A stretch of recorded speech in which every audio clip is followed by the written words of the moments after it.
Welcome to the Learning Pines YouTube. We hope this video helps. You start by quickly assessing the toy so you know what to fix and why.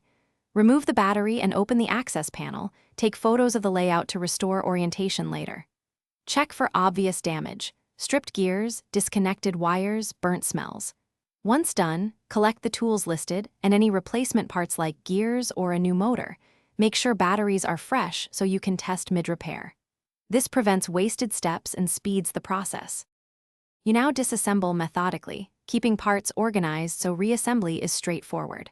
Work from outer shells inward, noting any hidden clips or adhesive.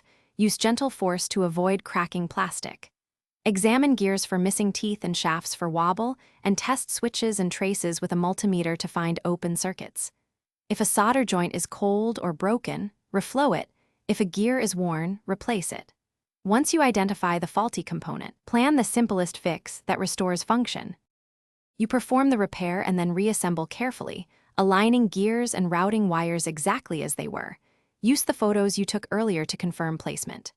Apply adhesive sparingly and allow proper cure time, and resolder joints with correct heat to avoid damage.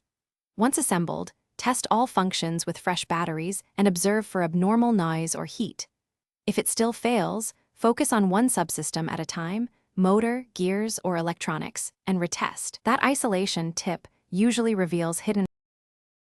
Thanks for watching. Consider subscribing if we helped you.